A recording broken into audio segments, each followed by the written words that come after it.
ಮತ್ತದು ತಾನೇ ಪವನವೆನಿಕ್ಕು ಸತ್ಯವಿದಿಂದ್ರಿಯದ ಅನುಭವದಿಂದ ಪ್ರತ್ಯಕ್ಷ ಮೆನುಪುದು ಪೆಸರಿಂದ ಕುರುಹಂ ಕಂಡನು ಭವಿಪುದರಿಂದ ಅರಿಯದನುಮಾನದ ಪುದರಿಂದ ಆಗಲು ನುಡಿವಿಡಿದರಿವುದರಿಂದ ಆಗಮವೆನಿಸುವುದಂತದರಿಂದ ತನುವಿನುಪಾದೆ ಮಾತೃತ್ವ ನಿನಗಾಗ ಮೊದಲಹುದು ಮೇಯತ್ವ ಅನುಭವ ಕೆಡಲ ಮೂದೆರ ನಳಿದು ಮನವಂ ಮೀರಿಹೆ ನುಡಿಗಳ ನುಳಿದು ಅದರಿಂ ನಿನ್ನಂ ಬೇರೊಂದಿಲ್ಲ ವಿದಿತಂ ತಿಳಿಬಂಧಂ ನಿನಗಿಲ್ಲ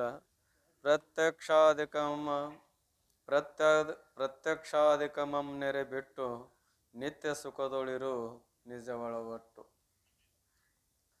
ಪರಮ ಪೂಜ್ಯ ಶ್ರೋತ್ರಿಯ ಬ್ರಹ್ಮನಿಷ್ಠರಾದ ಶ್ರೀಮದ್ ಜಗದ್ಗುರು ಶಿವಾನಂದ ಅಪ್ಪವರ ಹಾಗೂ ಸಿದ್ಧಾರೂಢ ಅಪ್ಪವರ ಶ್ರೀಚರಣಾರವಿಂದಗಳಲ್ಲಿಯೂ ಪರಮ ಪೂಜ್ಯ ಶ್ರೋತ್ರಿಯ ಬ್ರಹ್ಮನಿಷ್ಠರಾದ ಶ್ರೀಮನ್ ನಿಜಗುಣ ಶಿವಯೋಗಿಗಳ ಹಾಗೂ ಜಗನ್ಮಾತೆಯ ಶ್ರೀಚರಣಾರವಿಂದಗಳಲ್ಲಿಯೂ ಪರಮ ಪೂಜ್ಯ ಶ್ರೋತ್ರಿಯ ಬ್ರಹ್ಮನಿಷ್ಠರಾದ ಶ್ರೀಮದ್ ಜಗದ್ಗುರು ಗುರುನಾಥಾರೂಢ ಅಪ್ಪವರ ಹಾಗೂ ಜಗದ್ಗುರು ಸದಾಶಿವಾನಂದ ಅಪ್ಪವರ ಶ್ರೀಚರಣಾರವಿಂದಗಳಲ್ಲಿಯೂ ಪರಮ ಪೂಜ್ಯ ಶ್ರೋತ್ರಿಯ ಬ್ರಹ್ಮನಿಷ್ಠರಾದ ಆರೂಢ ಜ್ಯೋತಿ ಶಿವಪುತ್ರ ಪಜ್ಜವರ ಹಾಗೂ ಎನ್ನ ಸದ್ಗುರುತ್ರಯರ ಶ್ರೀಚರಣಾರವಿಂದಗಳಲ್ಲಿಯೂ ಪರಮ ಪೂಜ್ಯ ಶ್ರೋತ್ರಿಯ ಬ್ರಹ್ಮನಿಷ್ಠರಾದ ಬಸವಾನಂದ ಅಪ್ಪವರ ಹಾಗೂ ಬಸವಾದಿ ಶಿವಶರಣರ ಶ್ರೀಚರಣಾರವಿಂದಗಳಲ್ಲಿಯೂ ಅನಂತ ದೀರ್ಘದಂಡವತ್ ಪ್ರಣಾಮಗಳನ್ನು ಸಮರ್ಪಿಸಿ ಸಭೆಯಲ್ಲಿ ಉಪಸ್ಥಿತರಿರುವ ತಮ್ಮೆಲ್ಲರಿಗೂ ಕೂಡ ವಂದಿಸಿ ಇಲ್ಲಿಯ ಪರ್ಯಂತರವಾಗಿ ಅಂದರೆ ಹಿಂದಿನ ನುಡಿಯಲ್ಲಿ ಏನು ವಿಷಯ ಪ್ರತಿಪಾದನ ಮಾಡ್ತಾ ಬಂದರು ಅಂತ ಕೇಳಿದ್ರೆ ಆ ಪರಮಾತ್ಮನಾದ ನಿನ್ನಲ್ಲಿ ನವವಿಧ ಭಕ್ತಿಗಳಿಂದ ಯುಕ್ತರಾದವರಿಗೆ ಸಕಲ ವಸ್ತುಗಳು ಅಥವಾ ಸಿದ್ಧಿಗಳು ಪ್ರಾಪ್ತ ಆಗ್ತಾವ ಅನ್ನೋದು ಹೇಳಿದರು. ಆ 8 ಸಿದ್ಧಿಗಳು 6 ಗುಣಗಳು 6 ಅಂಗಗಳು ಅಂತ ತಿಳ್ಕೊಂಡು ಅನಿಮಾದಿ 8 ಸಿದ್ಧಿಗಳು ಜ್ಞಾನಾದಿ 6 ಗುಣಗಳು ತುಷ್ಟ್ಯಾದಿ 6 ಅಂಗಗಳು ಇವೆಲ್ಲವೂ ನಿನಗೆ ಪ್ರಾಪ್ತವಾಗ್ತಾ ಇದ್ದಾವೆ. ಅವು ಯಾರಿಗೆ ಪ್ರಾಪ್ತ ಅವ್ರು ಯಾರಪ್ಪ ಅಂತ ಕೇಳಿದ್ದಾದ್ರೆ ಮುಕ್ತರೇ ಅಲ್ಲ ಹೊರತಾಗಿ ಮತ್ತೊಬ್ಬರಲ್ಲ. ಯಾಕಂದ್ರೆ ಮುಕ್ತನ ವ್ಯತಿರಿಕ್ತವಾಗಿ ಸದ್ಗುರುವಿನ ವ್ಯತಿರಿಕ್ತವಾಗಿ ಶ್ರೀಕಾರ ಪದಕ ಯೋಗ್ಯತಾ ಐತಿ ಯಾರಲ್ಲರು ಅಂತ ಕೇರೆ ಇಲ್ಲ. ಮತ್ತು ಸರ್ವಜ್ಞತ್ವಾದಿ ಅಥವಾ ತುಷ್ಟಿ ಮೊದಲಾದ ಅಂಗಗಳು ಪ್ರಾಪ್ತ ಅವಂಗೇ ಆಗಿರ್ತವೆ ವಿನ ಮತ್ತೊಬ್ಬರಿಗೆ ಇಲ್ಲ. ಇನ್ನು ಅವನಲ್ಲಿ ಅನಿಮಾದಿ ಸಿದ್ಧಿಗಳು ಇರುವುದಿಲ್ಲ ಅಂದ್ರೆ ಇರ್ತಾ ಇದಾವೆ. ಆದರೆ ಕೆಲವರು ಏನು ಮಾಡ್ತಾರಪ್ಪ ಅಂತ ಕೇಳಿದ್ರೆ ಪ್ರಕಟ ಮಾಡ್ತಾ ಇದ್ದಾರೆ, ಕೆಲವರು ಪ್ರಕಟ ಮಾಡೋದಿಲ್ಲ. ಯಾಕೆ ಮಾಡೋದಿಲ್ಲ ಅಂತ ಕೇಳಿದ್ರೆ ಅವುಗಳನ್ನು ಪ್ರಕಟ ಮಾಡಿ ಲೋಕದೊಳಗೆ ಮತ್ತಷ್ಟು ಏನಪ್ಪ ಅಂತ ಕೇಳಿದ್ರೆ ಒಂದು ಬೂಟಾಟಿಕೆ ತೋರಿಸ್ದಂಗೆ ಆಗ್ತದ ಅಂತ ತಿಳ್ಕೊಂಡು ಅವಕರ ಕಡೆ ಗಮನನೇ ಕೊಡೋದಿಲ್ಲ. ಇನ್ನು ಪ್ರಸಂಗಾನುಸಾರವಾಗಿ ದುಷ್ಟರ ನಿಗ್ರಹ ಮಾಡೋ ಸಲುವಾಗಿ ಅಥವಾ ದುಷ್ಟರ ಮನಸ್ಸು ತಿರುಗಿಸುವ ಸಲುವಾಗಿ ಸಿದ್ಧಿಗಳನ್ನು ಪ್ರಯೋಗ ಮಾಡ್ತಿರ್ತಾರೆ. ಪ್ರಸಂಗಾನುಸಾರವಾಗಿ ಅಂದ್ರೆ ಅವರ ಮನಸ್ಸನ್ನು ಅನಿತ್ಯವಾದ ವಿಷಯಾದಿಗಳ ಹರಿಯುವ ಮನಸ್ಸು ಉಳ್ಳವರನ್ನ ದುಷ್ಟ ವೃತ್ತಿ ಉಳ್ಳವರನ್ನ ಒಳ್ಳೆಯ ಮಾರ್ಗಕ್ಕೆ ಹಚ್ಚೋ ಸಲುವಾಗಿನೂ ಕೂಡ ಏನು ಮಾಡ್ತಾರೋ ಅಂದರೆ ಆ ಸಿದ್ಧಿ ಪ್ರಯೋಗ ಮಾಡಿ ಅವನ ಮೇಲೆ ಇದನ್ನು ಮಾಡ್ತಿರ್ತಾರೆ. ಆದರೆ ಅವ್ರಿಗೆ ಪ್ರಾಪ್ತ ಆಗಿರ್ತಾವ, ಪ್ರಾಪ್ತ ಆದರೂ ಅವಕರು ಕೂಡ ಅವನ್ನು ಬಳಸುವುದಿಲ್ಲ. ಸಿದ್ಧಾರೂಢಪ್ಪಳಿಗೆ ಶಿವಾನಂದಪ್ಪಳಿಗೆ ಇರಲಿಲ್ಲನು ಅಷ್ಟಮಾ ಸಿದ್ಧಿಗಳು ಅವ್ರ ಮುಂದೆ ಕುಣಿತಾ ಇದ್ವು. ಆಮೇಲೆ ಏನಪ್ಪಾ ಅಂದ್ರೆ ಶ್ರೀಕಾರಕ್ಕೆ ಯೋಗ್ಯವಾದ 6 ಅರ್ಥಗಳು ಅವರಲ್ಲಿ ತುಂಬಿಕೊಂಡಿದ್ದು. ಜ್ಞಾನ, ವೈರಾಗ್ಯ, ಕೀರ್ತಿ, ಬಲ, ತೇಜಸ್ಸು, ಐಶ್ವರ್ಯ, ವೀರ್ಯ ಅಂತೇನದಾವಲ್ಲ ಇವೆಲ್ಲವೂ ಅವರಲ್ಲಿ ಇದ್ವು ಇಲ್ಲೋ ಅಂತ ಕೇಳಿದ್ರೆ ಇವೆಲ್ಲವೂ ಇದ್ದು. ಆಮೇಲೆ ತುಷ್ಟಿ ಮೊದಲಾದ ಸರ್ವಶಕ್ತಿ ಉಳ್ಳಂಥ ಸಾಮರ್ಥ್ಯ ಅವರಲ್ಲಿ ಇರಲಿಲ್ಲನು. ಎಲ್ಲವೂ ಇರುವುದರಿಂದ ಅವ್ರಿಗೆ ಏನು ಅನ್ಬೇಕು, ಮುಕ್ತರೇ ಅನ್ಬೇಕು ಅನ್ನೋದನ್ನು ಹೇಳಿ ಇನ್ನು ನಿನ್ನಲ್ಲಿರುವ ಚಿತ್ತ ಏನಾಕತ್ತೆ ಅಂದ್ರೆ ತ್ರಿಪುಟಿ ರೂಪದಿಂದ ತೋರ್ತಾ ಇದೆ.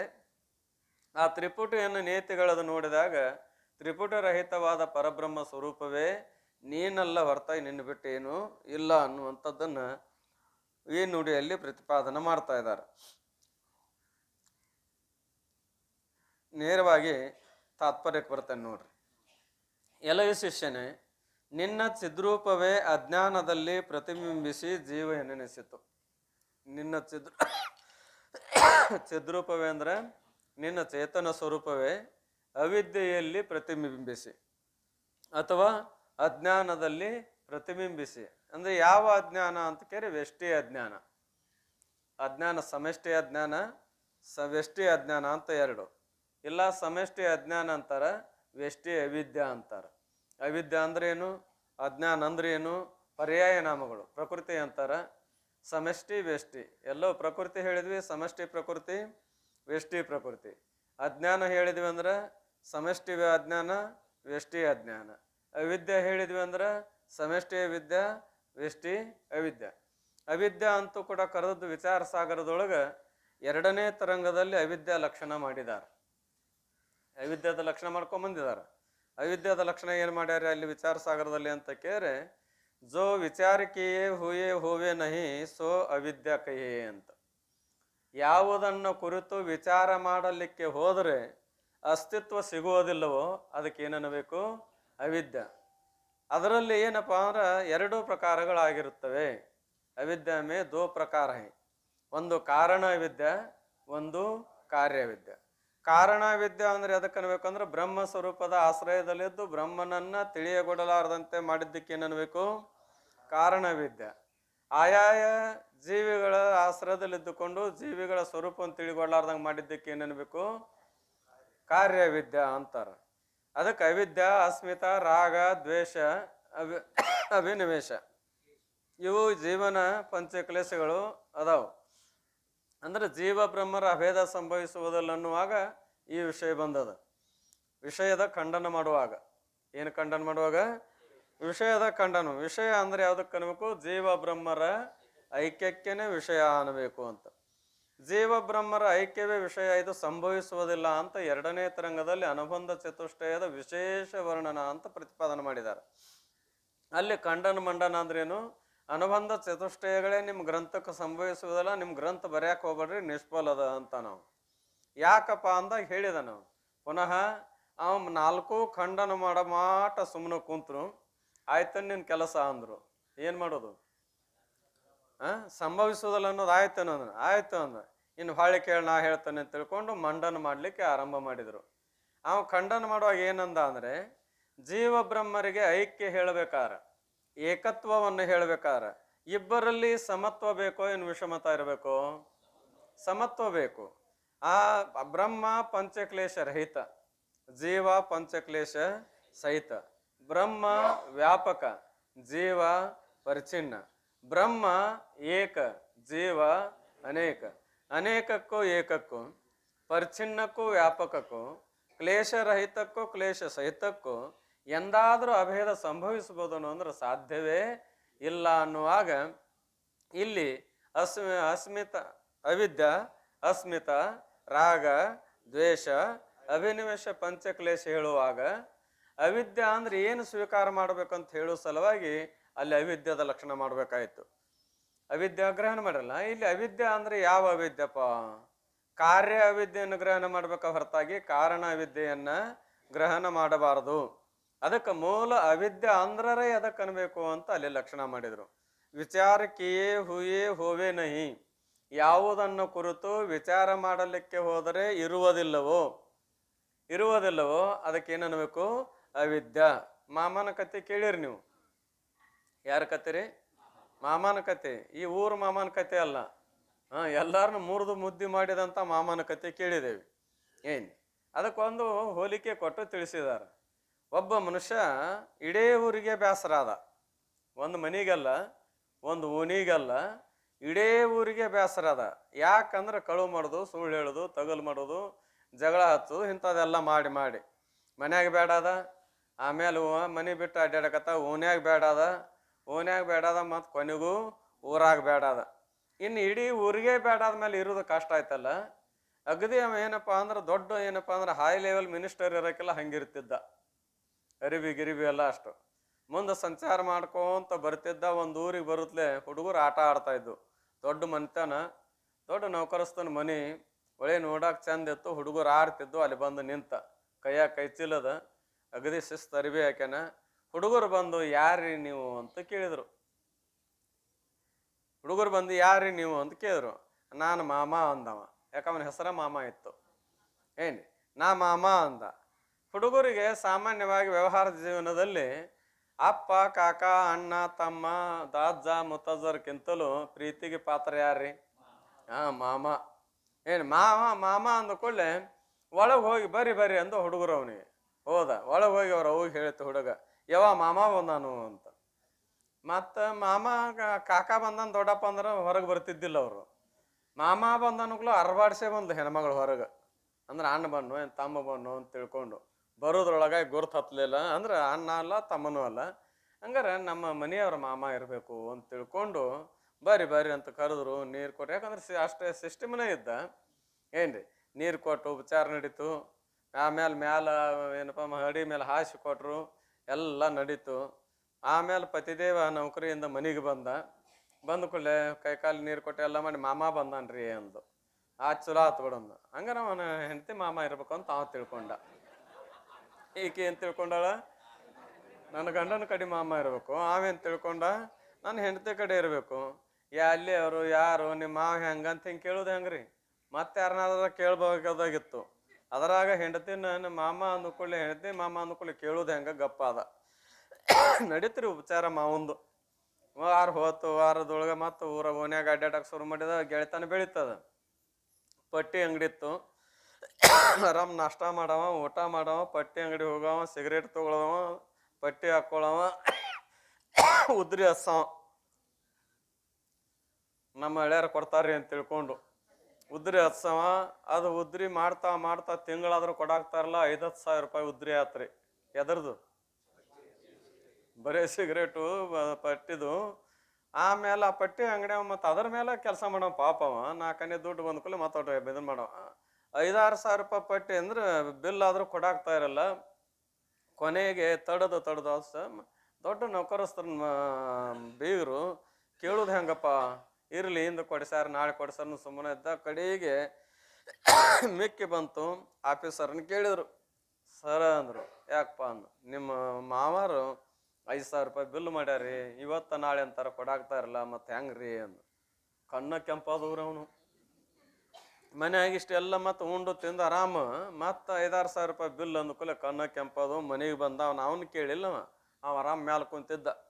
ಹೆಂಡತಿ ಕೇಳಿದ, ಅಂದ. ಯಾಕ್ರಿ ಅಂದು. ನಿಮ್ಮ ಮಾವ ಯಾ ಮಾವ ಅಂತ ಕೇಳಿದನು. ನಮ್ಮ ಮಾವ ಯಾಕಂಡ್ರಿ ಅಂದ್ಲಾಕಿ. ನಮ್ಮ ಮಾವ ಯಾಕಂಡ್ರಿ ಅಂದ್ಲು. ಮತ್ತೆ ಯಾರ ಮಾವ? ನಿಮ್ಮ ಮಾವ ಅಂದ್ಲಾಕಿ. ನಮ್ಮ ಮಾವ ಯಾಕಂತ ನಮ್ಮ ಮಾವ ಯಾಕಂತ ಈಕಿ. ಇಬ್ರು ಮಾಮಂಗಾರ ಯಾರ ಮಾಮ ಅಂತ ವಿಚಾರ ನಡೀತು. ಯಾರ ಮಾಮ ಅಂತ ವಿಚಾರ ನಡೀತು. ಮ್ಯಾಲ ಕುಂತಿದ್ನೆಲ್ಲ ಇಳ್ಯಾಕತ್ತ ತೆಳಗ. ಇನ್ನು ಮಾಮನ ಕೆಲಸ ನಡೀದಿಲ್ಲ ಅಂತೇಳಿ. ಯಾಕೆ ಮಾಮನ ಬಗ್ಗೆ ವಿಚಾರ ಮಾಡಲಿಲ್ಲ. ಇಲ್ಲಿ ತನ ನನಗೆ ಅನುಕೂಲ ಇತ್ತು. ಈಗ ಯಾರ ಮಾಮ ಅಂತ ವಿಚಾರ ನಡೆದತ್ತಂದ್ರೆ ಇನ್ನು ಇಲ್ಲಿರು ಸರಿಯಲ್ಲ, ಇಳಿದು ಬರಕತ್ತ. ತೆಳಗೆ ಬಂದು ಕೂಡಲೇ ನೀವು ಯಾರ ಮಾಮ ರೀ ಅಂದರು. ನನ್ನ ಹೆಸರ ಮಾಮ ರೀ ಅಂದ. ಏನ್ರಿ? ನನ್ನ ಹೆಸರ ಮಾಮ ರೀ ಅಂದ. ಮತ್ತು ಇಲ್ಲಿ ಯಾಕೆ ಬಂದೇರಿ? ಮತ್ತು ಆ ಹುಡುಗರು ಮಾಮ ಅಂತ ಕರೆದು ಬನ್ನಿ, ಮತ್ತು ಆ ಅಕ್ಕಾರ ಬರ್ರಿ ಅಂತ ಒಳಗೆ ಕರೆದ್ರು ಬನ್ನಿ, ಮತ್ತು ಅದಕ್ಕೆ ಬಂದೇನ್ರಿ ಅಂದರು. ಅಂದುಕೊಳ್ಳೆ ಮಾಮಾಗ ಅಲ್ಲಿ ಅಸ್ತಿತ್ವ ಐತೇನು? ಎಲ್ಲಿ ತನ ಮಾಮನ ವಿಚಾರ ಮಾಡಲಿಲ್ಲ, ಅಲ್ಲಿ ತನ ಅವನಿಗೆ ಅಸ್ತಿತ್ವ ಇತ್ತು. ಹಂಗೆ ನಿಮ್ಮೆಲ್ಲರಿಗೆ ಮಾಮ ಯಾರು ಅಂತ ಕೇಳಿದ್ರೆ ಅಜ್ಞಾನ ಮಾಮ. ಈ ಅಜ್ಞಾನ ರೂಪ ಮಾಮ. ಅಜ್ಞಾನ ಅಂದ್ರೇನು? ಅಜ್ಞಾನ ಹೆಂಗದ, ಎಲ್ಲಿದು, ಏನು, ಇದನ್ನೆಲ್ಲ ವಿಚಾರ ಮಾಡ್ಕೊಂತ ಹೋದ್ರೆ ಮಾಮಾಗ ಅಸ್ತಿತ್ವ ಸಿಗ್ತತನು. ಅದಕ್ಕೆ ಅವ್ರಂದ್ರು, ಜೋ ವಿಚಾರ ಕಿಯೇ ಹುಯೇ ಹೋವೆ ನಹಿ, ಯಾವುದನ್ನು ಕುರಿತು ವಿಚಾರ ಮಾಡಲಿಕ್ಕೆ ಹೋದ್ರೆ ಇರುವಿಕೆ ಇಲ್ಲವೋ ಸೋ ಅವಿದ್ಯಾ ಕಹಿ. ಅದಕ್ಕೇನಬೇಕು? ಅವಿದ್ಯಾ. ಅದಕ್ಕೆ ಅವಿದ್ಯಾ ಅಂದ್ರೆ ಇಲ್ಲಿ ಆ ಕ್ಲೇಶಗಳಲ್ಲಿ ಏನು ಗ್ರಹಣ ಮಾಡ್ಬೇಕು ಅನ್ನೋ ಸಂಬಂಧಕ್ಕಾಗಿ ಹೇಳಿದ್ರು ಅದನ್ನು. ಇಲ್ಲಿ ಕಾರ್ಯ ಅವಿದ್ಯೆ ಗ್ರಹಣ ಮಾಡ್ಬೇಕು ಹೊರತಾಗಿ ಮೂಲ ಅವಿದ್ಯೆಯನ್ನ ಗ್ರಹಣ ಮಾಡಬಾರ್ದು. ಅದರೊಳಗೂ 4 ಪ್ರಕಾರ ಹೇಳ್ಯಾರ. ಸಂದರ್ಭದ ನೋಡೋಣ. ಅಂತೂ ಏನದಪ್ಪ ಅಂತ ಕೇಳಿದ್ರೆ ಚಿದ್ರೂಪವೇ ನಿನ್ನ ಚಿದ್ರೂಪವೇ ಅಜ್ಞಾನದಲ್ಲಿ ಪ್ರತಿಬಿಂಬಿಸಿ. ಅಜ್ಞಾನದಲ್ಲಿ ಅಂತ ಹಾಕಿದ್ರು ಕೂಡ ಕಾರ್ಯ ಅಜ್ಞಾನ ಅಲ್ಲ, ಏನು ಸಮಷ್ಟಿ ಅಜ್ಞಾನದಲ್ಲಿಯೋ ವ್ಯಷ್ಟಿ ಅಜ್ಞಾನ ಅನ್ರಿ ಅಥವಾ ಕಾರ್ಯ ಅಜ್ಞಾನ ರೀ. ಏನಪ್ಪ ಅಂದ್ರೆ ಸ್ಥೂಲ ಅವಿದ್ಯೆ ಅನ್ರಿ. ಅನೇಕ ಹೆಸರುಗಳು ಅದಾವ. ಪ್ರತಿಬಿಂಬಿಸಿ ಜೀವ ನೆನೆಸಿತು. ಏನಂತ ಹೆಸರು ಬಂತು? ಜೀವ. ಜೀವನ ಲಕ್ಷಣ ಮಾಡುವಾಗ 2 ರೀತಿ ಮಾಡಿದ್ದಾರೆ. ಎಲ್ಲಿ ಅಂದ್ರೆ ಚಂದ್ರೋದಯದೊಳಗೆ ಮೊದಲನೇ ಕಲಾದಾಗ ಒಂದು ರೀತಿ ಮಾಡ್ಯಾರ, ಎರಡನೇ ಕಲಾದಾಗ ಒಂದು ರೀತಿ ಮಾಡ್ಯಾರ. ಮೊದಲನೇ ಕಲಾದಾಗ ಏನು ಮಾಡಿದ್ದಾರೆ ಅಂದ್ರೆ ಚಿದಾಭಾಸಯುಕ್ತ ಅಂತಃಕರಣ ಸಹಿತ ಕೂಟಸ್ಥ ಚೇತನಕ್ಕೆ ಏನನ್ಬೇಕು, ಜೀವ ಅಂತ ತಿಳ್ಕೊಂಡು. ಮುಂದೆ ಎರಡನೇ ಕಲಾದಲ್ಲಿ ಬಂದು ಚಿದಾಭಾಸಯುಕ್ತ ಅವಿದ್ಯಾ ಸಹಿತ ಕೂಟಸ್ಥ ಚೇತನಕ್ಕೆ ಏನನ್ಬೇಕು, ಜೀವ. ಅಲ್ಲಿ ಹೆಚ್ಚಿಂದ ಏನು ಮಾಡ್ಯಾರಪ್ಪ ಅಂದ್ರೆ ಭೋಕ್ತ ಅಲ್ಪಜ್ಞ ಅಂತ ಹೇಳಿದಾರ. ಏನು ಹೇಳದಿದ್ರು ಹಂಗ ಅದನ, ಹೇಳಿದ್ರು ಹಂಗ ಅದ. ಅಂತೂ ಒಮ್ಮೆ ಅವಿದ್ಯಾ ಅಂದ್ರು, ಒಮ್ಮೆ ಅಂತಃಕರಣ ಅಂದ್ರು. ಎರಡಕ್ಕೆ ಹೇಳಿದ್ರೆ ಅವಿದ್ಯಾರ ಹೇಳ್ರಿ, ಇಲ್ಲ ಅಂತಃಕರಣರ ಹೇಳ್ರಿ ಅಂದ್ರೆ ಹೇಳೋದು ಮೊದಲು ಅಂತಃಕರಣನೇ. ಚಿದಾಭಾಸಯುಕ್ತ ಅಂತಃಕರಣ ಸಹಿತ ಕೂಟಸ್ಥ ಚೇತನಕ್ಕೆ ಏನನ್ಬೇಕು, ಜೀವ ಅಂತ ತಿಳ್ಕೊಂಡು. ಅವಾಗ ಮುಂದನ ಅನೇಕ ಗ್ರಂಥಾದಿಗಳ ಅವಲೋಕನ ಮಾಡಿದಾಗ ಸಂಶಯಾದಿಗಳು ಬಂದದ್ದು ಗೊತ್ತಿತ್ತು ಅಂದ್ರೆ ಆ ಸಂಶಯ ನಿರಸನ ಮಾಡಿಕೊಳ್ಳೋ ಸಲುವಾಗಿ ಪ್ರಶ್ನೆ ಮಾಡಿದಾಗ ಅವಿದ್ಯಾಗ್ರಹಣ ಮಾಡಿದ್ದಾರೆ. ಏನು ಜೀವರಲ್ಲಿ ಎಷ್ಟು ಮಂದಿ? 3 ಮಂದಿ. ಜೀವರಷ್ಟು ಪ್ರಕಾರ 3 ಜನ: ವಿಶ್ವ, ತೈಜಸ, ಪ್ರಾಜ್ಞ. ವಿಶ್ವ, ಜೀವ, ವಿಶ್ವ, ತೈಜಸ, ಪ್ರಾಜ್ಞೆ ಏನದರಲ್ಲ, ಈ 3 ಮಂದಿ ಜೀವರಲ್ಲಿ ಅಂತಃಕರಣ 2 ಅವಸ್ಥೆಯಲ್ಲಿ ಅದ. ಜಾಗ್ರ ಸ್ವಪ್ನದಲ್ಲಿ ಅದ, ಸುಸುಪ್ತಿ ಅವಸ್ಥೆಯಲ್ಲಿ ಅಂತಃಕರಣ ಇಲ್ಲ. ಇಲ್ಲ ಅಂದಮೇಲೆ ಚಿದಾಭಾಸಯುಕ್ತ ಅಂತಃಕರಣ ಸಹಿತ ಕೂಟಸ್ಥ ಚೇತನಕ ಜೀವ ಅಂದ್ರೆ ಕೇವಲ ವಿಶ್ವ ಮತ್ತು ತೈಜಸ ಸಿದ್ಧಕರ ಪ್ರಾಜ್ಞೆ ಜೀವನ ಹಾನಿ ಆಗ್ತಾ ಇದೆ. ಎಲ್ಲಿ ಅಂತಃಕರಣ ಐತೇನು? ಇಲ್ಲ. ಮತ್ತು ಅಂತಃಕರಣ ಇಲ್ಲ ಅಂದ್ರೆ ಚಿದಾಭಾಸ ಗ್ರಹಣ ಮಾಡಕ್ ಬರ್ತದನು? ಇಲ್ಲ. ಇಲ್ಲ ಅಂದಮೇಲೆ ಬರೀ ಕೂಟಸ್ಥಗ ಜೀವ ಅನ್ನಕ್ ಬರ್ತದನು? ಬರುವುದಿಲ್ಲ. ಮತ್ತು ಪ್ರಾಜ್ಞೆ ಜೀವನ ಹಾನಿ ಆಕತ್ತೆ. ಅದಕ್ಕೇನು ಗತಿ ಅಂದಾಗ ಆ ಅಂತಃಕರಣ ಅವಿದ್ಯದ ಪರಿಣಾಮವೋ ಏನ ಮತ್ತೊಂದರದು?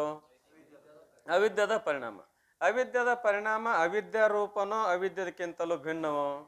ಅವಿದ್ಯಾ ರೂಪನೇ. ಅದಕ್ಕಾಗಿ ಪ್ರಾಜ್ಞೆ ಜೀವನ ಸಿದ್ಧಿ ಮಾಡೋ ಸಲುವಾಗಿ ಕೊನೆಗೆ ಏನಂದ್ರು, ಅಂತಃಕರಣ ಬಿಡಪ್ಪ, ಅವಿದ್ಯಾ ಗ್ರಹಣ ಮಾಡು.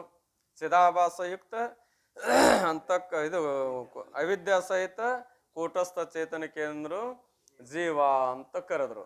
ಈಗ 3 ಲಕ್ಷಣ, 3 ಜೀವರ ಸಿದ್ಧಕಾರ. ಚಿದಾಭಾಸಯುಕ್ತ ಅವಿದ್ಯಾ ಸಹಿತ ಪ್ರಾಜ್ಞೆ ಜೀವನ ಸಿದ್ಧಕನು.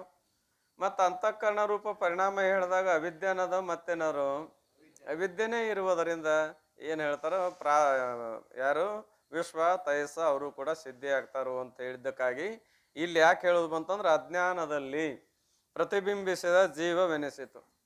ಯಾವ ಅಜ್ಞಾನದ ಸತ್ವಗುಣದಲ್ಲಿಯೋ ಏನು ಮತ್ತೆಲ್ಲರೂ ಅದಕ್ಕೆ 3 ಪ್ರಕಾರ ಅಂಗೀಕಾರ ಮಾಡಿದ್ದಾರೆ: ಮಾಯ, ಅವಿದ್ಯ, ತಮ ಪ್ರಧಾನ ಪ್ರಕೃತಿ ಅಂತ. ಜೀವ ಅನಿಸ್ಕೊಳ್ಳುವಾಗ ಮಲಿನ ಸತ್ವ ವಿದ್ಯಾನೋ ಶುದ್ಧ ಸತ್ವ ವಿದ್ಯಾನೋ? ಮಲಿನ ಸತ್ವಯುಕ್ತವಾದಂಥ ಅವಿದ್ಯೆಯಲ್ಲಿ ಪ್ರತಿಬಿಂಬಿಸಿ ನಿನಗೇನಂತ ಹೆಸರು ಬಂತು ಅಂದ್ರೆ ಜೀವ ಅಂತ ಬಂತು.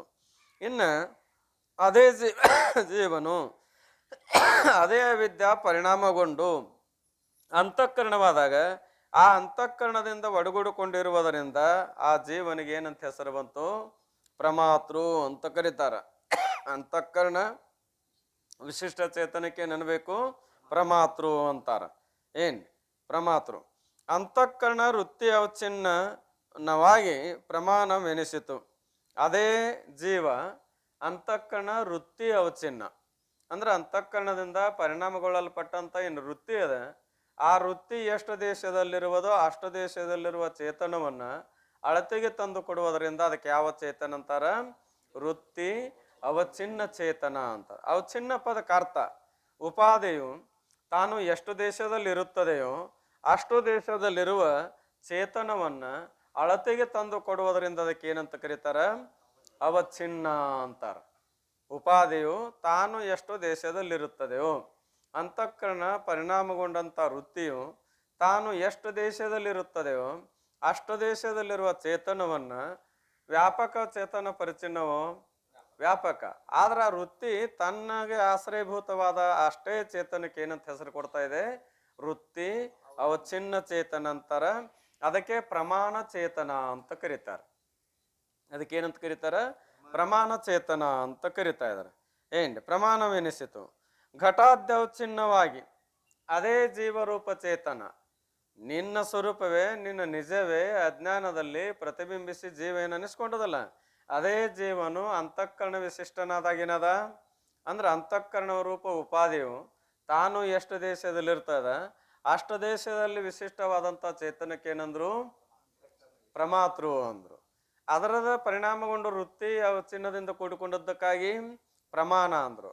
ಇನ್ನು ಅದರ ವೃತ್ತಿ ನೇತ್ರದ್ವಾರ ಹೊರಹೊಂಟು ಬಂದು ಘಟ ರೂಪ ಉಪಾಧಿಗೆ ಸಂಬಂಧವಾದಾಗ ಎರಡೂ ವೃತ್ತಿಗಳು ಇದು ವೃತ್ತಿ ಮತ್ತು ಉಪಾಧಿ ಏಕವಾದಾಗ ವೃತ್ತಿ ಉಪಹಿತ ಚೇತನ ಘಟ ಉಪಹಿತ ಚೇತನ ಎರಡು ಏಕಕ್ಕವ ಇಲ್ಲೋ ಆಗವ. ಅವಾಗ ಘಟ ಉಪಾಧಿ ಉಳ್ಳಂತ ಚೇತನಕ್ಕೆ ಏನಂದ್ರು ಘಟಾವಚಿನ್ನ ಅಂತಾರ. ಅದಕ್ಕೆ ಪ್ರಮೇಯ ಅಂತ ಕರೀತಾರೆ. ಪ್ರಮೇಯ ಅಂದ್ರೆ ವಿಷಯ. ಆ ಘಟಾವಚಿನ್ನ ಚೇತನ ಏನಾಯ್ತು ಅಂದ್ರೆ ಅಲ್ಲಿ ಘಟದ ಹವನಾಗಿರುವುದರಿಂದ ಪ್ರಮೇಯ ಅಂತ ಹೇಳಿಸ್ಕೊಂತು. ಘಟಾದಿ ಅವಚ್ಛಿನ್ನವಾಗಿ ಘಟಾದಿ ಅವಚ್ಛಿನ್ನವಾಗಿ ಘಟಾದಿ ಅಂದ್ರೆ ಬರೇ ಒಂದು ಘಟ ಇಲ್ಲ. ನೇತ್ರ ವೃತ್ತಿ ಹೊರಗೆ ಬಂತು ಅಂದ್ರೆ ಅಂತಃಕರಣ ವೃತ್ತಿ ಪರಿಣಾಮಗೊಂಡು ನೇತ್ರದ್ವಾರ ಹೊರಗೆ ಬಂತು ಅಂದ್ರೆ ಅನೇಕ ವಸ್ತುಗಳು ಅದಾವ. ಏನು ಒಂದದು ಅನೇಕ ವಸ್ತುಗಳು ಯಾವ ಕಡೆ ಯಾವ ವಸ್ತು ಹೋಗಿ ಸಂಬಂಧಕತಿ ಆಯಾಯ ಅವಚ್ಛಿನ್ನ ಸಿದ್ಧಕವು. ಇದು ಮಾಯಕ ಅಂತ ಹೇಳುವಾಗ ಏನದ ಮಾಯಕ ಅವನು ಅವಚ್ಛಿನ್ನ ಚೇತನ ಅನಿಸ್ಕೊಂತದ. ಇದು ಗ್ರಂಥ ಅನ್ನುವಾಗ ಗ್ರಂಥ ಅವಚ್ಛಿನ್ನ ಚೇತನ. ಹೀಗೆ ಅನೇಕ ವಸ್ತುಗಳು ಇರುವುದರಿಂದ ಏನು ಪದ ಬಳಸ್ತಾರ ಘಟಾದಿ. ಘಟಾದಿ ಅಂದ್ರೆ ಘಟವನ್ನೇ ಮೊದಲು ಮಾಡಿಕೊಂಡು ಎಷ್ಟು ಪದಾರ್ಥಗಳದ ಅವೆಲ್ಲವೂ ಅವಚ್ಛಿನ್ನನಾಗಿ ಆಯಾಯ ಪದಾರ್ಥಗಳಿಂದ ಜ್ಞಾನ ಮಾಡಿಕೊಳ್ಳುವಾಗ ಅವಕೂರ ಅವಚ್ಛಿನ್ನನಾಗಿರ್ತಾ ಇದ್ದಾನೆ. ಪ್ರಮೇಯವೆನಿಸಿತು ಪ್ರಮಾತೃ ಪ್ರಮಾಣ ಪ್ರಮೇಯ. ಅಂತಃಕರಣ ವಿಶಿಷ್ಟವಾದರೆ ಪ್ರಮಾತೃ, ವೃತ್ತಿ ಅವಚ್ಛಿನ್ನವಾದಾಗ ಪ್ರಮಾಣ, ವಿಷಯ ಅವಚ್ಛಿನ್ನದಿಂದ ಕೂಡಿಕೊಂಡಾಗ ಪ್ರಮೇಯ. ಯಾರಾದವ್ರಪ್ಪ ಇಷ್ಟೆಲ್ಲ? ನೀನನು ನಿನ್ನ ಬಿಟ್ಟು ಬೇರೆ ಯಾರಾದರೂ ಅಂತ ಕೆರೆ ನೀನೇ. ಬಳಿಕ ಕೆರೆಯಲ್ಲಿರುವ ನೀರೇ ಕಾಲುವೆಯಿಂದ ಹೊರಟು ಗದ್ದೆಗಳ ಪರ್ಯಂತರ ಹೋಗಿ ಆ ಗದ್ದೆಗಳ ಆಕಾರವಾದಂತೆ ಅದು ಉದಾಹರಣೆ. ಕೆರೆಯಲ್ಲಿರುವ ನೀರು, ಕೆರೆಯಾಗಿದ್ದಾಗ ನೀರಿಗೆ ಎದರ ಸದೃಶ ಅಂದ್ರ ಅಂತಃಕರಣದ ಸದೃಶ. ಕೆರೆಯಾಗ ನೀರಿದ್ದಾಗ ಏನ್ರಿ ಅಂತಃಕರಣದ ಸದೃಶ. ಅದೇ ಕೆರೆಯಲ್ಲಿರುವ ನೀರನ್ನ ಪೀಕಿಗೆ ಅಂದ್ರೆ ಬೀಜಾದಿಗಳನ್ನು ಬಿತ್ತಿ ಬೆಳಿಬೇಕಾದಾಗ ನೀರು ಹಾಸ್ತೇವೆ. ಆ ನೀರು ಕಾಲುವೆ ಮುಖಾಂತರ ಬಂತಂದ್ರೆ ಅದು ವೃತ್ತಿ ಸಮಾನ. ಅದೇ ಅದರ ಏನಪ್ಪಾ ಅಂತಂದ್ರೆ ಹೋಲಿಕೆ ಅಂದ್ರೆ ವೃತ್ತಿ ಇದ್ದಂಗ. ಆ ಕಾಲುವೆ ಏನದ ಅದು ವೃತ್ತಿ ಇದ್ದಂಗ. ಆಮೇಲೆ ಕಾಲುವೆದೊಳಗೆ ನೀರು ಹೋಗಿ ಎಲ್ಲಾರ ಮಡಿ ಆಕಾರ ನಿಲ್ತದೋ ಇಲ್ಲೋ, ಆ ಮಡಿ ಆಕಾರ ಆಗ್ತಾ ಇದೆ. ಆವಾಗ ಅದು ಏನಪ್ಪಾ ಅಂದ್ರೆ ವಿಷಯದ ಸದೃಶ್ಯವಾದದ್ದು. ಇರುವುದು ಕೆರೆಯಲ್ಲಿ ನೀರು, ಕಾಲುವೆ ನೀರು, ಆಮೇಲೆ ಮಡಿಯೊಳಗಿನ ನೀರು. ಏಸು ನೀರು ಅದಾವು? ನೀರು ಒಂದದ. ಅವು ಉಪಾಧಿ ಎಸಾಗ್ಯಾವು? ಮೂರು. ಒಂದು ಕೆರೆ ಉಪಾಧಿ, ಕಾಲುವೆ ಉಪಾಧಿ, ಮಡಿ ಉಪಾಧಿ. ಅದಕ್ಕೆ ಹಿಂದಿ ಒಳಗೆ ಕೇದಾರ ಅಂತಾರ. ಅವಕ್ಕೇನಂತ ಕರೀತಾರೆ? ಕೇದಾರ. ದೇವಸ್ಥಾನ ಕೇದಾರ ಅಲ್ರಿ, ಮಡಿ ಕೇದಾರ. ಅವಾಗ ಗದ್ದೆಗಳ ಪರ್ಯಂತರ ಹೋಗಿ ಎಲ್ಲಿದ್ದಂಥ ನೀರ್ರಿ ಕೆರೆಯೊಳಗಿದ್ದಂಥ ನೀರು ಕಾಲುವೆ ಮುಖಾಂತರ ಗದ್ದೆಗಳು ಅಂದ್ರೆ ಆಯಾ ಮಡಿ ಮಾಡ್ತೇವಲ್ಲ ಅಲ್ಲಿ ತನ ಹೋಗಿ ಆ ಗದ್ದೆಗಳ ಆಕಾರವಾದಂತೆ. ಅಥವಾ ಭತ್ತದ ಗದ್ದೆ ಅಂತ ಇರ್ತಾವ. ಒಂದು ಸ್ವಲ್ಪ ಈ ಕಡೆ ಏನಪ್ಪಾ ಅಂತ ಕೇಳಿದ್ರೆ ಈ ಹಾವೇರಿ ಹಿಡ್ಕೊಂಡು ಅತ್ತಾಗ ಹೋದ್ವಿ ಅಂದ್ರೆ ಮಲೆನಾಡು, ವಿಶೇಷವಾಗಿ ಭತ್ತದ ಬೆಳೆ, ಭತ್ತದ ಗದ್ದೆ ಅಂತ ಇರ್ತಾವ. ಅಷ್ಟಷ್ಟು ಏನಪ್ಪಾ ಅಂತ ಕೇಳಿದ್ರೆ ಭಾಳ ದೊಡ್ಡವು ಇರುವುದಿಲ್ಲ. ಆಯಾ ಗದ್ದೆ ಸಣ್ಣ ದೊಡ್ಡವು ಇರ್ತಾವ. ಅವಾಗ ಸಣ್ಣ ದೊಡ್ಡವು ಇದ್ದಾಗ ಚೌಕ ತ್ರಿಕೋನಾಕಾರ ಇದ್ದಾಗ ನೀರು ಹೋಗಿ ಏನಾಗ್ತಾ ಇದೆ? ಅದೇ ಆಕಾರ ಆಗ್ತಾ ಇದೆ.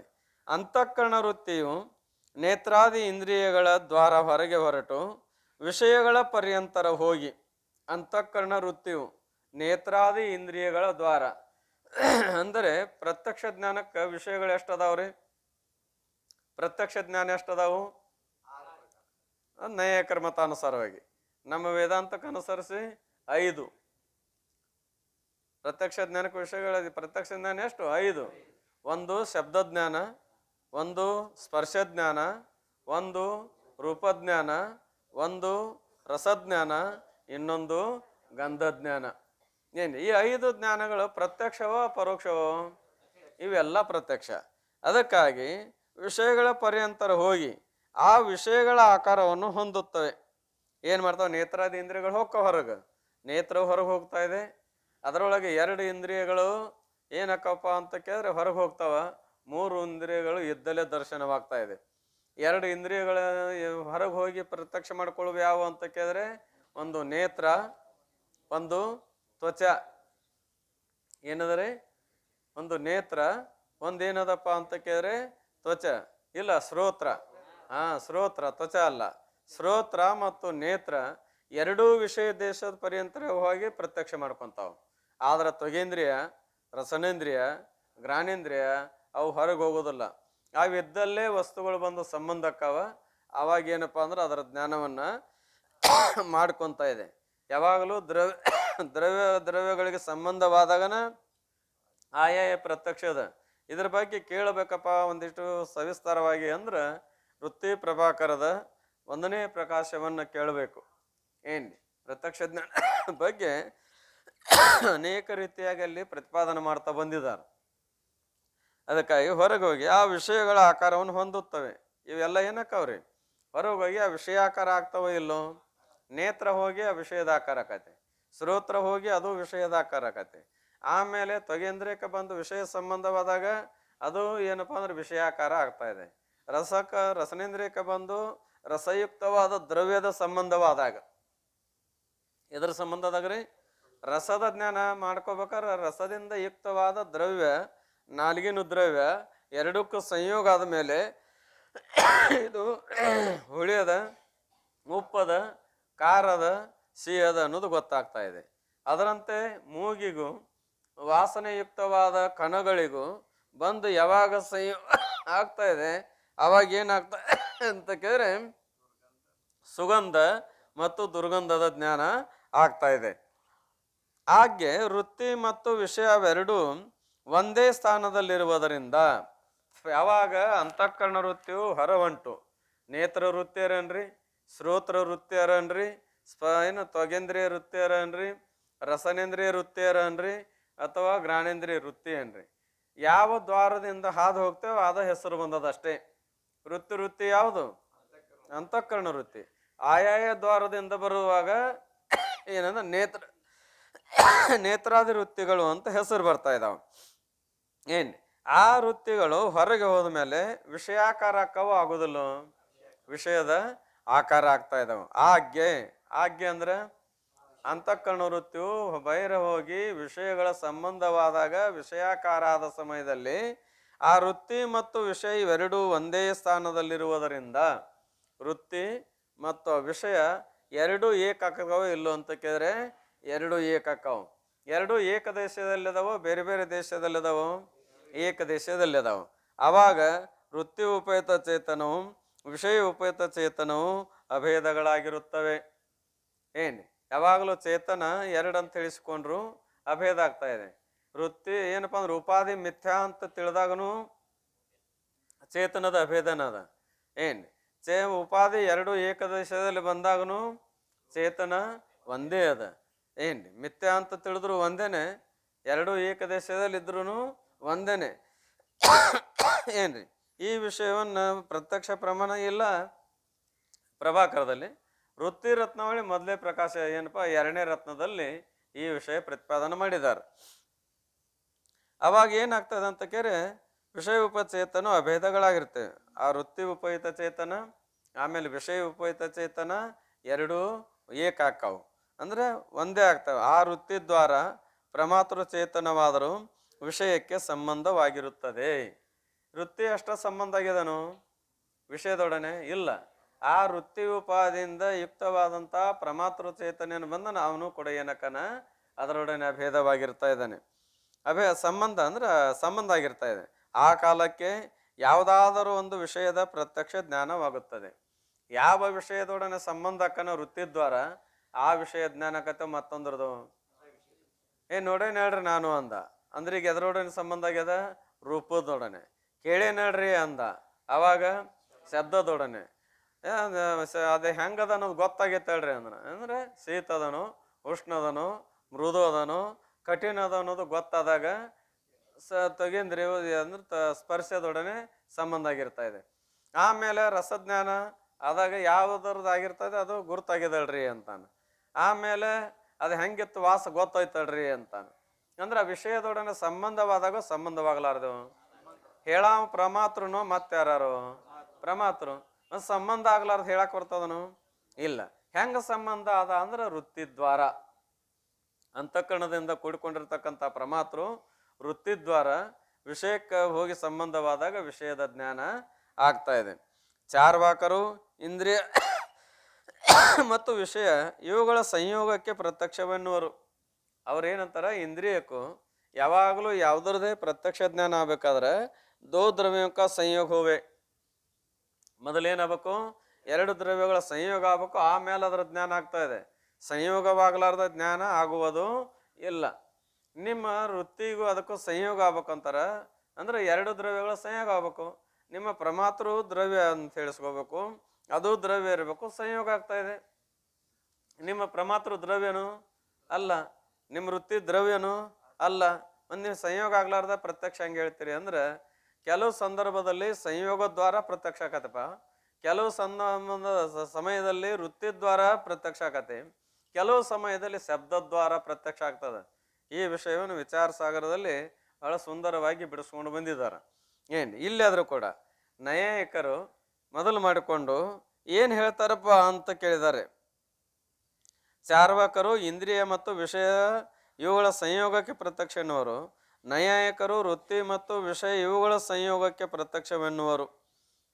ಸಿದ್ಧಾಂತಿಗಳು ವೃತ್ತಿ ಚೇತನ ವಿಷಯ ಚೇತನ ಇವೆರಡರ ಅಭೇದವೇ ಪ್ರತ್ಯಕ್ಷಕ್ಕೆ ಕಾರಣ ಅಂತ ಹೇಳ್ತಾರೆ.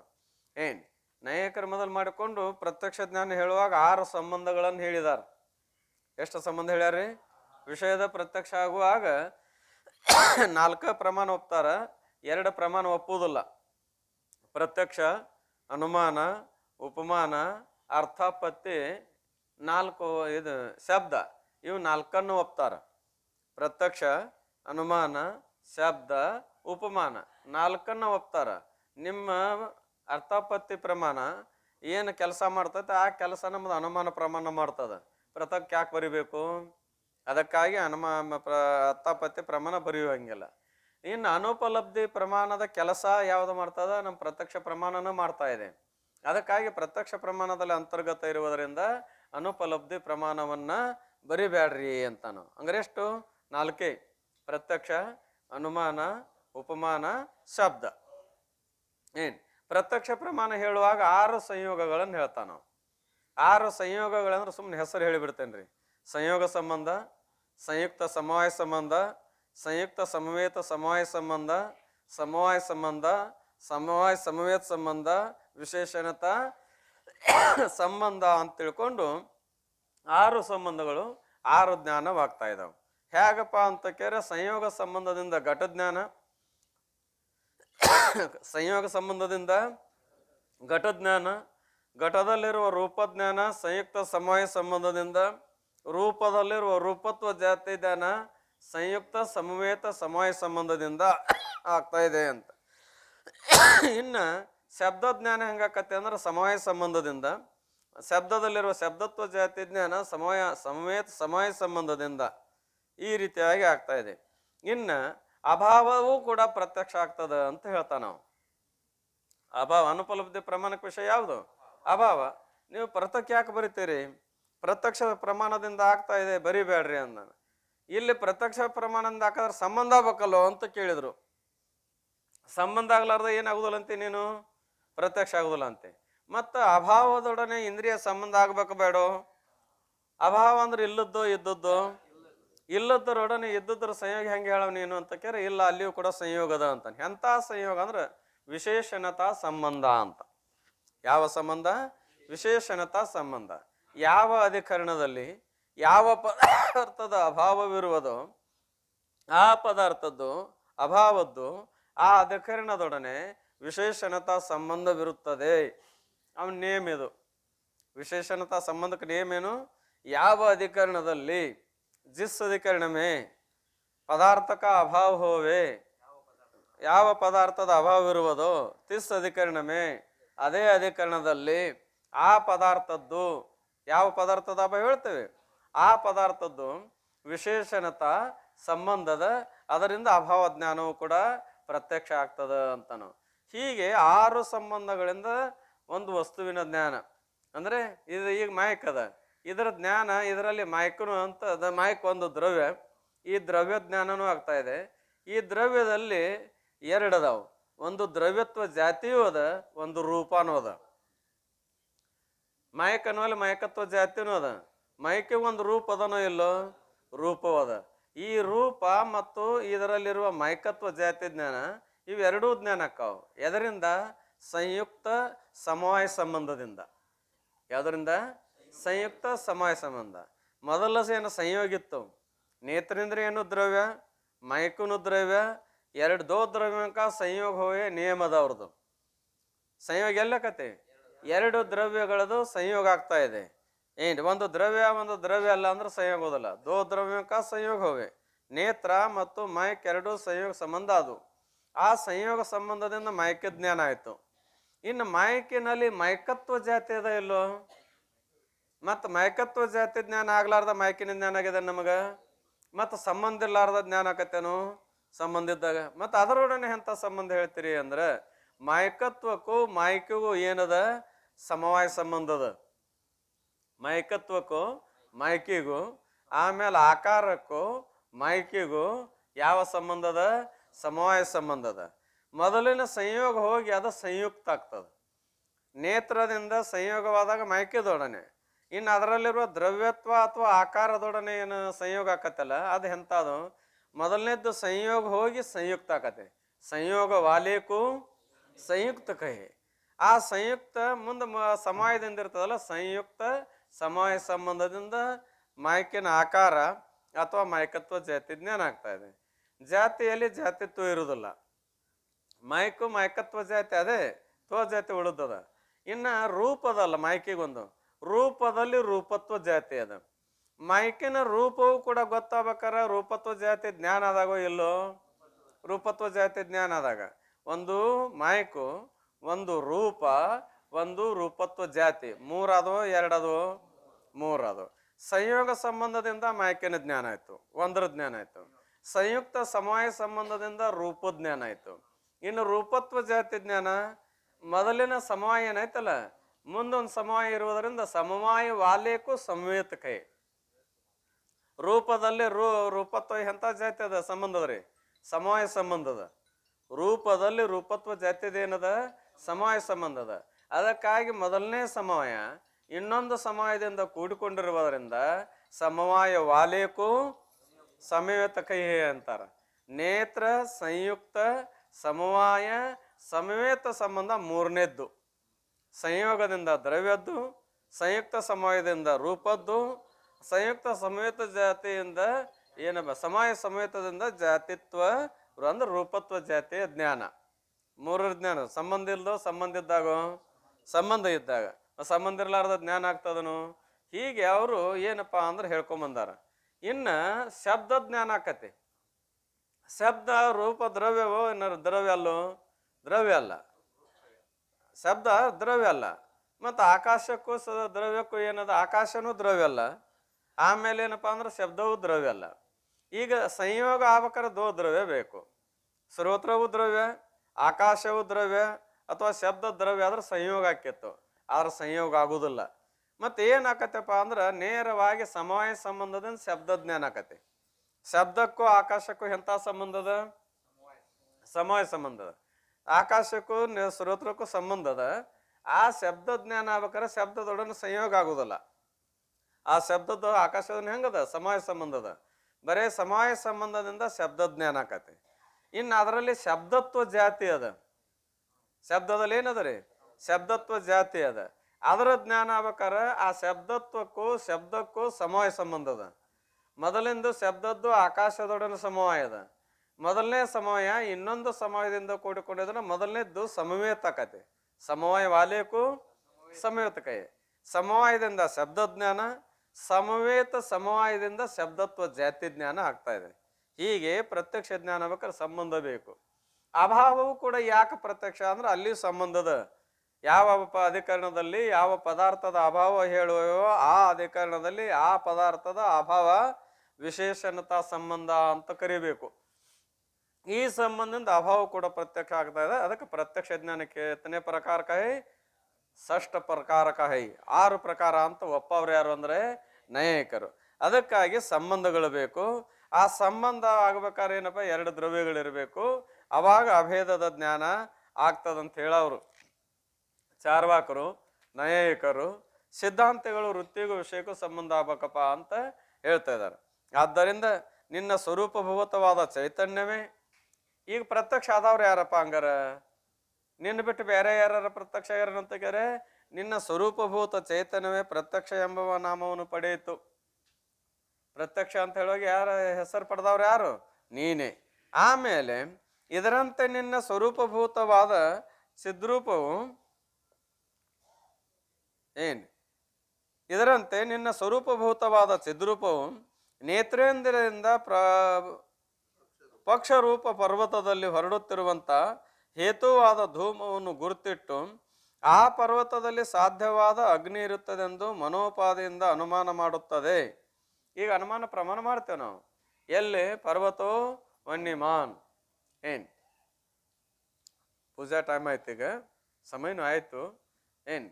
ಈಗ ಸುಮ್ಮನೆ ಹಂಗೆ ಅಂದು ಕೈ ಬಿಡ್ತೇನ್ರಿ, ಬೆಳಗಿನ ಜಾವಕ್ಕೂ ನೋಡೋಣ. ಯಾಕಂದ್ರೆ ಅಷ್ಟೇ ದಾಟಿ ಹೋದ್ರೂ ಸರಿಯಾಗೋದಿಲ್ಲ. ಮತ್ತು ಅದ್ರ ಬಗ್ಗೆ ಸ್ವಲ್ಪ ವಿಚಾರ ಮಾಡಿದ್ವಿ ಅಂದ್ರೆ ಬಿಟ್ಟು 10 ಸಲ ಕೇಳಿದಾಗ ಒಂದು ಭಾವಕ್ಕೆ ಬರ್ತಿರ್ತದ ವಿಷಯ. ಯಾವಾಗಲೂ ಒಂದು ಭಾವಕ್ಕೆ ಬರ್ಬೇಕಾರೆ ಯಾವಾಗ ರೀ? ಬಿಟ್ಟು 10 ಸಲ ಕೇಳಿದಾಗ ಏನಪ್ಪ ಅಂದ್ರೆ ಅದು ಮನಸ್ಸು ಗ್ರಹಿತ ಮಾಡ್ತದ. ಒಮ್ಮೆ 2 ಬಾರಿ ಹೇಳಿದಾಗ ಅಥವಾ ಇವೆಲ್ಲ. ಯಾಕಂದ್ರೆ ವೇದಾಂತ ಮತದಲ್ಲಿ ಏನು ದೊಡ್ಡ ಗಣ ಇಲ್ಲ. ವೇದಾಂತ ಮತದಲ್ಲಿ ಏನು ದೊಡ್ಡ ಏನಪ್ಪ ಅಂದ್ರೆ ತಾಕತ್ತಿನ ಕೆಲಸ ಇಲ್ಲ. ಏನ್ ತಾಕತ್ತಿನ ಕೆಲಸ ಅಂದ್ರೆ ತಾಕತ್ತಿಂದ ಐತ ಕರೆ. ಆದರೂ ಕೂಡ ಏನದಪ್ಪ ಅಂದ್ರೆ ನೀ ಬ್ರಹ್ಮ ಅಂದ್ರೆ ಮುಗಿದು ಹೋಗ್ತದ್ರ ಕೆಲಸ.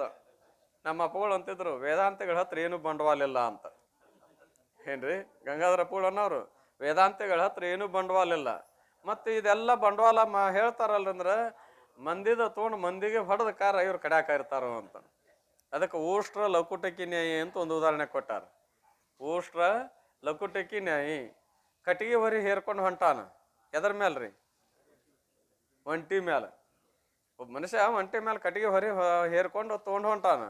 ಅದು ದಡ ದಡ ಹೋಗ್ವಲ್ದು. ದಡ ದಡ ಹೋಗ್ಲಿಲ್ಲ ಅಂದ್ರೆ ಇವೇನ್ ಮಾಡವದಾನ? ಏನ್ ಮಾಡವ್ರಿ? ಕಟ್ಟಿಗೆ ಹೊರ್ಯಾನ. ಕಟ್ಟಿಗೆ ತೊಗೊಂಡು ಅದಕ್ಕೆ ಬಡ್ಯಾವ. ಹೊರಿ ಯಾರು ಹೊತ್ತಾರ? ಒಂಟಿ ಹೊತ್ತದ. ಒಂಟಿ ಹೊತ್ತು ಹೊರಿಯಾಗಿನ ಕಟ್ಟಿಗೆನ ತೊಗೊಂಡು ಯಾರಿಗೆ ಬಡಿಯೋದು? ಒಂಟಿಗೆನ ಬಡೋದು. ಹಂಗ ನಯಕ ಮೊದಲಾದ ಮತವಾದ ಒಂಟಿದ್ದಂಗ ಅವ್ರ ಮಾತಿನ ಯುಕ್ತಿಗಳೇ ಕಟ್ಟಿಗೆ ಹೊರಿ ಇದ್ದಂಗ ವೇದಾಂತಿಗಳೇ ಏನಪ್ಪಾ ಅಂತ ಕೇರೆ ಅವನ ಹೇರ್ಕೊಂಡು ಹೊಂಟವ್ರು ಇದ್ದಂಗ ಅವ್ರ ಮಾತ ತೊಗೊಂಡು ಅವ್ರ ಕಣ್ಣಾಗ ಚುಚ್ಚಿ ಏನಪ್ಪಾ ಅಂದ್ರೆ ಮತ್ತು ತಾವು ಕಡ್ಯಾಕಿರವ್ರು. ಅಂದ್ರೆ ಒಂದು ಯುಕ್ತಿಯಿಂದ ಮುಮುಕ್ಷುವಿನ ಮನಸ್ಸನ್ನು ಏನು ಮಾಡೋದಪ್ಪ ಅಂದ್ರೆ ಜಾಗೃತಗೊಳಿಸೋದು. ಇರ್ಲಿ ಮತ್ತು ಬೆಳೀತದೆ, ನಾಳೆಗೆ ಹೇಳ್ತೇನೆ. ನಾಳೆಗೆ ವಿಚಾರ ಮಾಡೋನು.